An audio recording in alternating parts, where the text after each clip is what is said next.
آج ہم ابتدائی قواعد النحو کا سبق نمبر 2 آپ کے سامنے پیش کر رہے ہیں، جو کہ علم صرف کی تعریفات پر ہی مشتمل ہے۔ بسم اللہ الرحمن الرحیم۔ پہلا ہے اس میں کہ علم صرف کی لغوی تعریف، لغوی معنی کیا ہوتا ہے۔ لغوی معنی علم صرف کا یہ ہوتا ہے پھیرنا، تبدیل کرنا۔ کیا ہوتا ہے؟ پھیرنا، تبدیل کرنا، کیونکہ اس میں ایسا ہوتا ہے کہ ایک کلمے سے، ایک صیغے سے دیگر کلمات بنائے جاتے ہیں پھیر کر، تبدیل کر کے۔ اس کی اصطلاحی تعریف کیا ہے؟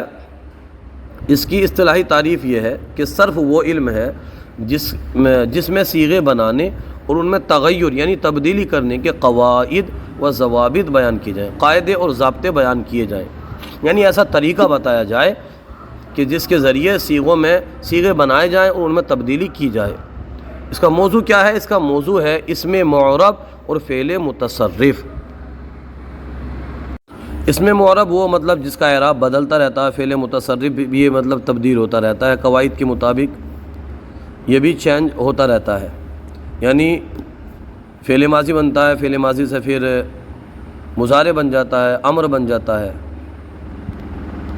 اس کے بعد میں ہے کہ عربی کے جس کا فائدہ ہے عربی کے مفرد الفاظ کا صحیح تلفظ کرنا اور ان میں غلطی سے محفوظ رہنا، یہ اس کا مقصد ہے، اور یہ اس کا ایک غرض و غایت ہے۔ اس کو سیکھنے کا مطلب یہ ہے، حکم اس کا یہ ہے کہ علم صرف کا سیکھنا فرض کفایہ ہے۔ کلمات کی تقسیم بتا رہے ہیں، یہاں پر کلمات کی تعریف اور تقسیم بتا رہے ہیں۔ اچھا، کلمہ کسے کہتے ہیں؟ بمعنی مفرد لفظ کو کلمہ کہتے ہیں۔ کلمہ کسے کہتے ہیں؟ بمعنی، بے معنی نہیں، بمعنی مفرد لفظ کو کلمہ کہتے ہیں، اور اس کی 3 قسمیں ہیں۔ نمبر 1 اسم، نمبر 2 فعل، نمبر 3 حرف۔ اسم کسے کہتے ہیں؟ اسم وہ کلمہ ہے جو اپنا معنی خود بتائے اور اس میں تینوں زمانوں میں سے کوئی زمانہ نہ پایا جائے، جیسے رجل اس کا معنی ہوتا ہے مرد، علم اس کا معنی ہوتا ہے جاننا۔ تو دیکھیے، نہ تو اس میں ہم نے جب پڑھا رجل تو اس کا معنی ہم نے پڑھا مرد، تو اس میں اب ہمیں نہ تو یہ پتہ لگ رہا ہے کہ یہ ماضی ہے، نہ یہ پتہ لگ رہا ہے کہ حال ہے، نہ یہ پتہ لگ رہا ہے کہ مستقبل ہے، یعنی زمانہ ہے ہی نہیں۔ جب زمانہ نہیں ہے تو ہم نے پہچان لیا کہ یہ اسم ہے۔ اچھا، فعل کسے کہتے ہیں؟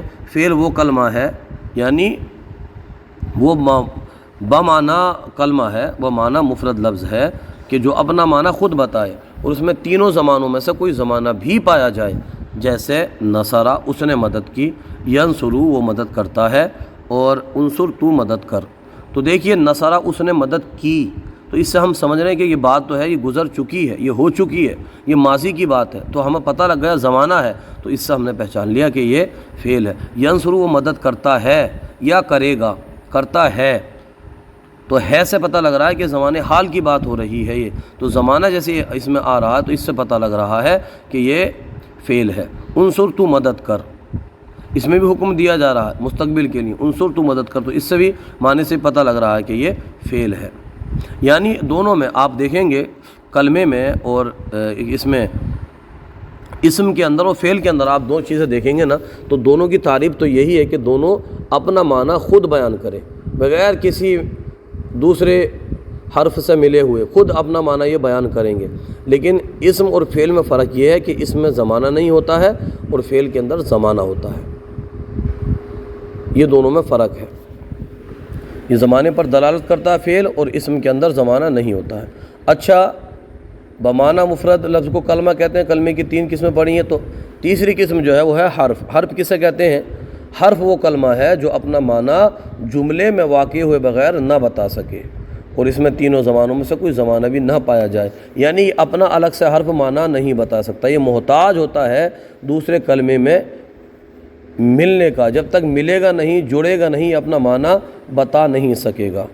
اور اسم اور فعل جو ہیں یہ خود ہی اپنا معنی بتاتے ہیں کسی میں ملے بغیر، اتنا ان تینوں میں فرق ہے۔ اب جیسے کہ کوئی کہے من کا معنی ہوتا ہے سے، اب من کوئی کرتا رہے، سے کوئی کرتا رہے، الا معنی ہوتا ہے تک کرتا رہے، یا فی معنی ہوتا ہے میں، تو میں کرتا رہے، یا فی کرتا رہے، تو اس سے معنی سمجھ میں نہیں آئے گا۔ اب جیسے ہی اس نے کہا کہ فی المدرستی، مدرسے میں، تو اب معنی سمجھ میں آ گیا۔ فی البیتی گھر میں، معنی سمجھ میں آ گیا۔ اب جیسے اس نے کہا من المدرستی، مدرسے سے، معنی سمجھ میں آ گیا۔ اب جیسے ہی اس نے کہا کہ الل بیتی یا الل مسجدی، گھر تک، مسجد تک، یعنی میں مسجد جا رہا ہوں، گھر جا رہا ہوں، تو اس سے پتہ لگ رہا ہے کہ پھر یہ معنی پورا مکمل ہو جائے گا، لیکن اپنا اکیلا معنی یہ بیان نہیں کرتا ہے۔ اب یہ بول رہے ہیں کہ اسم، فعل اور تینوں فعل کی اکٹھی مثال یوں دی جا سکتی ہے جیسے آمنا حامد باللہ، تو اس میں آمنا فعل ہے، حامد کیا ہے؟ حامد اسم ہے، اور با حرف ہے، اور اللہ یہ بھی اسم ہے۔ اس کے بعد ہے سوالات و تدریبات، یہ اس سبق کا سب سے اہم ہوتا ہے، اس کو آپ خود سے حل کرنے کی کوشش کیجئے۔ اس کو جب ہم حل کرتے اسی سے پتہ لگتا ہے کہ سبق ہم نے کتنا سمجھا ہے۔ علم صرف کی اصطلاحی تعریف لکھیں، یعنی اصطلاحی تعریف کریں۔ علم صرف وہ علم ہے جس میں صیغے بنانے اور ان میں تغیر کرنے کے قواعد اور ضوابط، یعنی قاعدے اور ضابطے بیان کیے جائیں۔ علم صرف کا موضوع کیا ہے؟ علم صرف کا موضوع ہے اسم معرب، جس کو اسم متمکن بھی کہتے ہیں، اسم معرب اور فعل متصرف۔ بمعنی مفرد لفظ کو کیا کہتے ہیں؟ تو بمعنی مفرد لفظ کو کلمہ کہتے ہیں۔ کلمے کی 3 قسمیں، اسم، فعل، حرف۔ اسم کی تعریف کریں، اسم وہ کلمہ ہے جو اپنا معنی خود بتائے اور تینوں زمانوں میں سے کوئی زمانہ بھی اس میں نہ پایا جائے۔ اب یہاں پر ہے اسم اور فعل کے درمیان بنیادی کیا فرق ہے؟ تو بنیادی فرق یہ ہے کہ اسم کے اندر زمانہ نہیں ہوتا ہے اور فعل کے اندر زمانہ ہوتا ہے۔ یعنی اسم وہ کلمہ ہے جو اپنا معنی خود بتائے اور تینوں زمانوں میں سے کوئی زمانہ اس کے اندر نہ پایا جائے۔ فعل وہ ہے کہ جس کے اندر جو اپنا معنی خود بتائے اور تینوں زمانوں میں سے کوئی زمانہ بھی پایا جائے۔ اسم کے اندر زمانہ نہیں پایا جائے گا اور فعل کے اندر زمانہ پایا جائے گا، یہ بنیادی فرق ہے۔ اسم، فعل اور حرف تینوں کی اکٹھی مثال بیان کریں۔ آمنا حامد باللہ، یہ تینوں کی اکٹھی مثال ہے۔ آمنا فعل ہے اور حامد اسم ہے، با حرف ہے، اور اللہ کلمہ جلالت یہ بھی اسم ہے۔ علم صرف میں مہارت حاصل کرنے کا کیا فائدہ ہے؟ مہارت حاصل کرنے کا یہ فائدہ ہے تاکہ عربی کے جو مفرد الفاظ ہیں ان کو پڑھنے میں ذہن جو ہے یہ غلطی سے بچے، ان میں غلطی نہ ہو۔ مناسب لفظ سے خالی جگہ پر کریں۔ جو کلمہ اپنا معنی خود بتائے اور اس میں تینوں زمانوں میں سے کوئی زمانہ نہ پایا جائے اسے کہتے ہیں۔ یہاں پر دیکھیے 3 یہ دیے ہیں، یہاں پر آپ دیکھیں گے تو یہ 3 ہیں، اس فعل ہے، اسم ہے، حرف ہے، ان میں سامنے ایک چننا ہے اور بتا دینا ہے، فعل، اسم یا حرف۔ تو جو کلمہ اپنا معنی خود بتائے اس میں کوئی زمانہ نہ پایا جائے تو اسے اسم کہتے ہیں۔ اس کا صحیح جواب یہ ہے۔ اور یہاں پر یہ بتا رہے ہیں کہ بمعنی مفرد لفظ کو یہاں 2 آپشن انہوں نے دیے ہیں، کلمہ، موضوع۔ کیا کہتے ہیں؟ کلمہ کہتے ہیں، موضوع کہتے ہیں، کیا کہتے ہیں؟ تو بمعنی مفرد لفظ کو کلمہ کہتے ہیں۔ کیا کہتے ہیں؟ کلمہ کہتے ہیں۔ آج کا سلسلہ آپ کو کیسا لگا؟